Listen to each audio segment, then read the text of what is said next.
In Maine, the fall colors are a prelude to winter and perhaps one of the most interesting elections this November.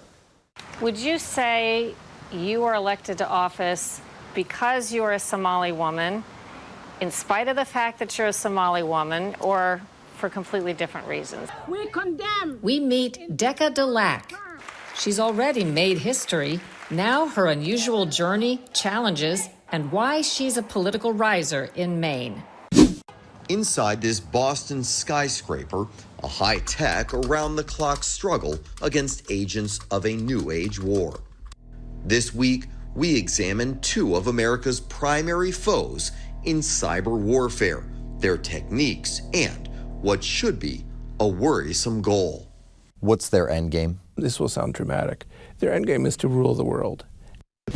People may have a misconception that there are a lot of protections out there for whistleblowers. What's the reality? 96% of federal employees who rely on their whistleblower protection rights lose their cases. And we look at the perils of being an American hero. What happens to the whistleblowers who call out wrongdoing? In most cases, it's risk without reward.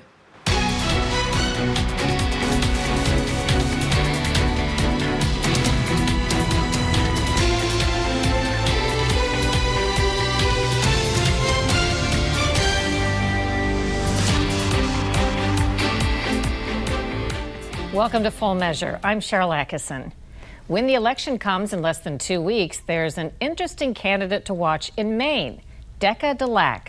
She's running for state office, and if she wins, it will be the first time a Somali-born person has been elected to Maine's legislature. She's already made history in America as the first Somali-born mayor to serve in the U.S. When Deqa Dhalac walks the streets of Greater Portland, Maine, it's an important waypoint in what's been a very long journey. Dhalac left Somalia in June of 1990 as part of a family plan to get her out. How old were you? Oh, Lord. I think I was 19, 18, I think. 19, I believe. And that was a long time ago. And never been out of the country by myself or in that matter ever. So it was really very difficult for me just to leave my family. Between Somalia and the U.S., there were stops in refugee camps and Canada, where she asked for asylum. Then she met her husband.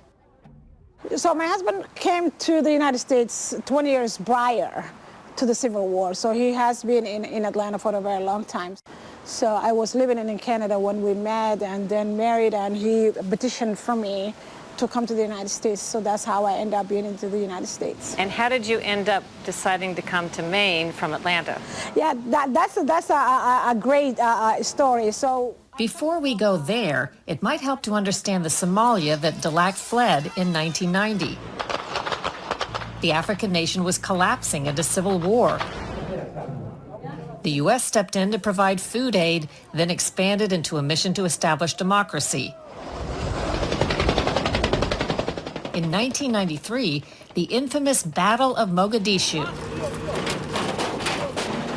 Somali insurgents shot down 2 U.S. Special Forces Black Hawk helicopters.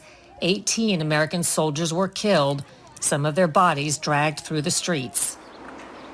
Each year, thousands of Somalis fleeing the chaos have come to the U.S. The State Department settled the largest group in Minnesota, with other enclaves in places like Utah, Washington State, and Georgia. And starting in February 2001, some of them began discovering Maine, as I reported from Lewiston, Maine, in this story for Full Measure back in 2015. Mohammed and his family were originally placed in Atlanta, but he says they encountered a culture clash, with Somalis worried their kids would imitate bad behavior in poor neighborhoods where refugees settled. With raggis, with pants down, with derogatory languages, rap music. Then they started, no, that's not what we want. Yeah. So you heard or you felt that the environment in Maine would be more what you were looking for your family? Yes, and since most of the Somalis have a large families, so they were looking a safe place. They know that it's no, state. and that may not make happy. And also they know that most of the men are white people, that is their major, and So fear. you compromise, you live with a lot of white people in a snowy, cold state, but you like it. Yes. In 2005, Dhalac, too, came to Maine from Atlanta on her uncle's advice. I never heard of Maine before. And I'm like, what? Where is that? And it's like, it's kind of close to Canada. It's way up there. I said, okay, I will come and check it out. Nothing was there. And it was winter time as well. I'm like, oh my God, it's cold. Was it snowing? It was. I'm like, But I mean, I was not new to snow because I lived in Toronto. So, but I loved it. There was a lot of folks that I knew who lived in Atlanta before who were living in Lewiston at the time. And I'm like, okay, this is really good. She got a job with the city of Portland working with refugees and immigrants, went to graduate school, and earned 2 master's degrees. And she might never have run for public office, she says, if it weren't for the thing that changed her mind in 2016. I think what happened was then President Trump, when he was a candidate, stopped by here in Maine, in Portland, and really said some not nice things about Somali communities. And as Maine knows, a major destination for Somali refugees, right? Am I right? The presence of so many Somali refugees in the U.S. is a sensitive issue for some. While the U.S. supports certain Somali factions, others are the enemy. Somalia has long been a crossroads for radical Islamic terrorists and home to al-Qaeda's East Africa affiliate, al-Shabaab. Here in the U.S., there's been a negative light cast on financial strain in some communities where Somali refugees settled and rising crime where Somali gangs are at war. So the Washington Times reported of a Somali refugee program in Minnesota that the effort to resettle large groups of Somali refugees is having the unintended consequence of creating an enclave of immigrants with high unemployment that is both stressing the state's, the state is having tremendous problems, its safety net, and creating a rich pool of potential recruiting targets for Islamist terror groups. It's happening. It's happening. The day after Trump's speech, residents rallied at Portland City Hall to show support for Maine's immigrants. We condemn in the strongest term such name-calling. Dhalac was there. So we had a big rally, and a lot of communities came out, and we said, we're not what this candidate is saying about us. That's when Dhalac says she first seriously contemplated running for office. She got the chance in 2018 when a councilman in South Portland stepped down before the end of his term, and there was a special election to replace him. And we won that with landslide. My takeaway is you kind of ran for office because of President Trump in a way. Yeah, he made me do it. And that was a positive thing. That was a good thing. Yeah. We are a small city. Last year, in December, her fellow city council members chose Dhalac to sit in the mayor's seat, America's first Somali-born mayor. Would you say you were elected to office because you're a Somali woman, in spite of the fact that you're a Somali woman, or for completely different reasons?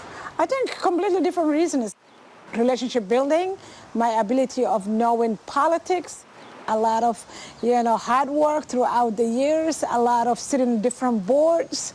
So I don't think I would have just get elected, even though I have all of those credentials, if I hadn't been within the community, my Maine community, and as well as my immigrant community, working with all of them.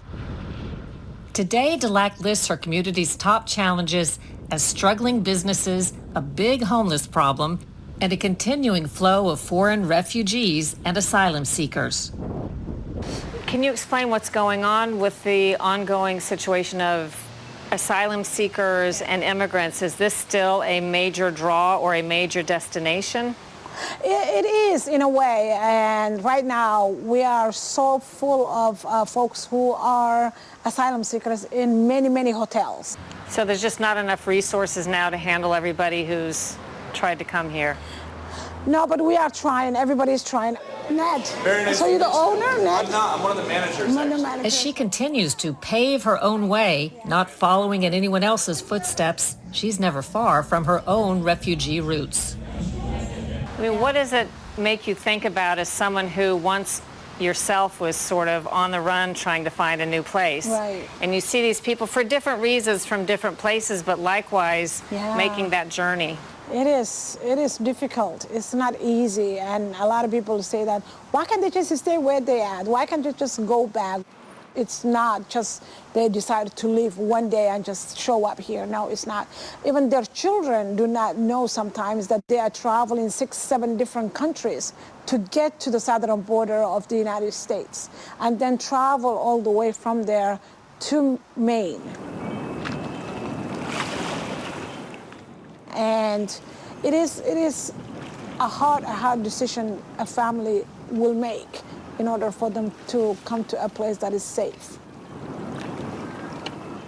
Dhalac, a Democrat, is facing Republican Michael Dougherty for the state seat. He is a Navy vet, lifelong resident of South Portland, who worked for 28 years as a toll collector.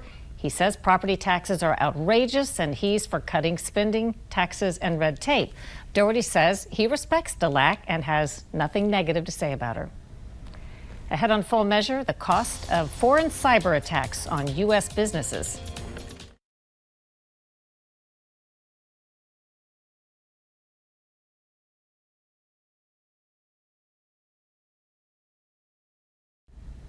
If you think you're worried about your passwords, online scams, or getting hacked, it may pale in comparison to the concerns of America's businesses.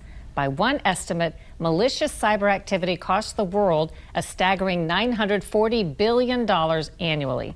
And 2 countries in particular are behind the most damaging types of attacks.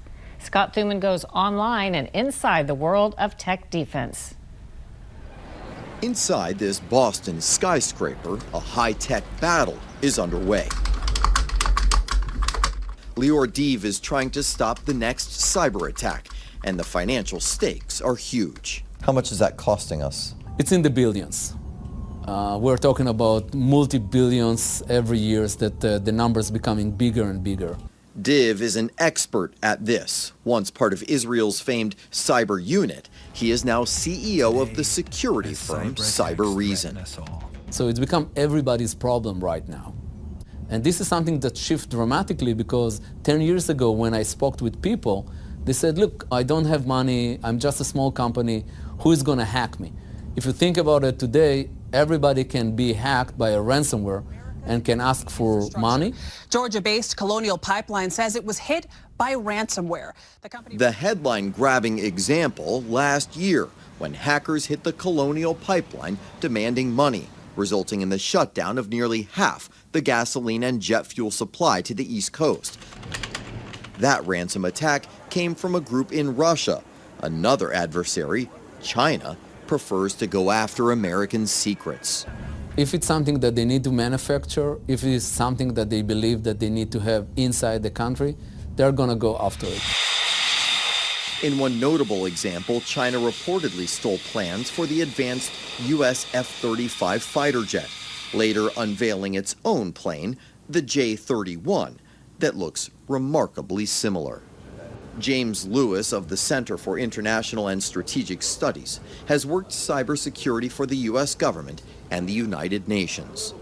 You look back 10, 15, 20 years and you say, we had it wrong. We did. You can think in 2010, Google got hacked, and that should have been the wake-up call.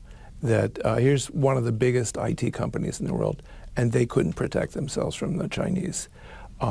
But it took us another 5 years to figure out that we were on the wrong path. Chinese loved it. And, he says, kept on stealing. The U.S. government thinks between $200 and $600 billion in trade secrets and intellectual property every year for the last 20 years. What's their end game? This will sound dramatic. Their end game is to rule the world. That doesn't mean we'd all have pictures of Xi Jinping in our house, but they believe China should be setting the rules internationally. They believe China should be the dominant power in the world. They believe China should be the place that people come to buy their stuff. That's their goal. Lewis says neither the Russians nor Chinese are slowing down or have any reason to. But anybody watching an interview about this would say, oh, come on, the United States has got to be doing the exact same thing. And that's exactly wrong. The United States does not do the same thing. We do not engage in commercial espionage. Part of it is we think our stuff is better. Why would we steal your crummy stuff? And if you stole technology and then tried to put it on the market, someone could easily take you to court. So it's not the same thing. And people say, well, NSA spies on China. Sure, they spy on the Chinese military and they spy on the Chinese Communist Party. I'm okay with that. Well, if, as he says, the goal of the Chinese is world dominion, what do you think the goal of the Russians are? Well, unlike China, Russia does not appear to have a long-term strategy for stealing specific secrets, because experts say while they are looking for opportunities to hack big targets like election systems or power plants, they're more focused on the financial gains that they can get from ransomware. Interesting. Thanks a lot, Scott. Coming up on Full Measure, the hard truth about what happens to whistleblowers when the dust settles.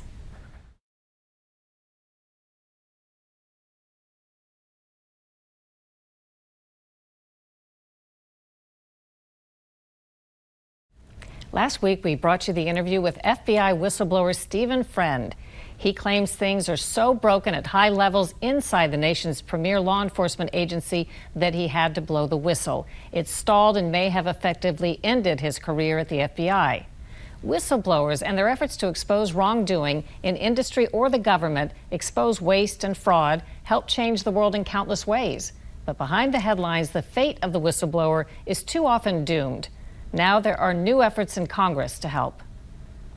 John Dodson, a sitting federal agent from the Bureau of Alcohol, Tobacco, and Firearms, is one of our time's most important whistleblowers.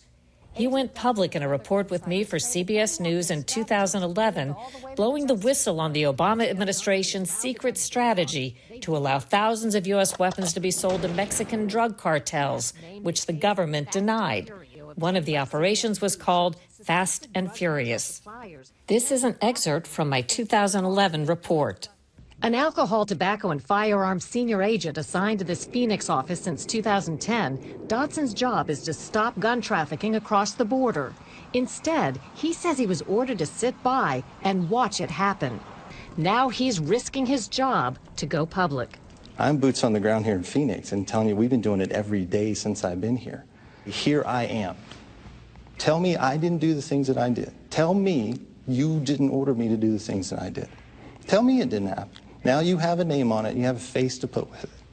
Here I am, someone now. Tell me it didn't happen. That was March of 2011, and as I reported at the time, many of the Fast and Furious weapons were used to murder people, including Border Patrol agent Brian Terry in 2010. After Dodson went public, his own agency called him a liar. Even when the Department of Justice admitted it was all true, instead of thanking Dodson, officials subjected him to near constant threat of retaliation. A new bill called the Whistleblower Protection Improvement Act aims to make life a little easier for federal whistleblowers like Dodson. It would provide stronger protection against retaliation, better protect them if they report to Congress, help keep their identities private, and cover some federal employees currently left out. Thousands of whistleblowers have exposed billions of dollars of waste and fraud, as well as dangerous wrongdoing that cost lives. Yet Tom Devine says their lives are often ruined. He's with the Government Accountability Project, a watchdog group that supports and defends whistleblowers. People may have a misconception that there are a lot of protections out there for whistleblowers. What's the reality? Well, there's a lot of laws that say they protect whistleblowers. The reality is the laws aren't consistent, so they're kind of chaotic, and the laws aren't credible or reliable. 96% of federal employees who rely on their whistleblower protection rights lose their cases. In one current case, at least a dozen FBI employees have been blowing the whistle to members of Congress about political bias and worse. The FBI is charged with protecting the rights of all Americans, including their right to vote. They allege that the FBI's number 2 in the Washington field office, Timothy Tebow, covered up for President Biden's son, Hunter, and used information from Trump's political enemies to investigate him. Tebow has since left the FBI. His lawyers have denied the accusations. Amid the allegations, Attorney General Merrick Garland sent out a controversial internal memo outlining terms under which Department of Justice and FBI employees can speak to Congress. Senator Chuck Grassley criticized the memo for failing to note all employees of the U.S. government have a right to petition Congress or furnish information to Congress. Devine says another proposed law would better protect FBI employees who have flawed separate but equal whistleblower protection. When you talk about a separate but equal system for FBI whistleblowers, what are they not allowed to do currently that would open up? Well, they don't have any public freedom of expression, for example, and their day in court is before lawyers from the Justice Department's Office of Attorney Recruitment and Management. That's like saying you're going to be seeking justice for counsel from the other side. It's a bad joke. Basically, the FBI has been kind of thumbing its noses at accountability, and it's time for that to end. Why would a federal whistleblower come forward now with the laws on the books, as you say, but not really in practice protecting them? Probably the core reason is they have to live with themselves. I've had a number of whistleblowers who've said to me, Tom, I'm going to be shaving the rest of my life, and I have to be able to look myself in the mirror. It would be like a cancer eating at their soul if something went wrong, and they could have done something about it. If the whistleblower bills aren't passed by Congress before the end of the current session, advocates have to start all over next year. After a break, what's ahead next week on Full Measure?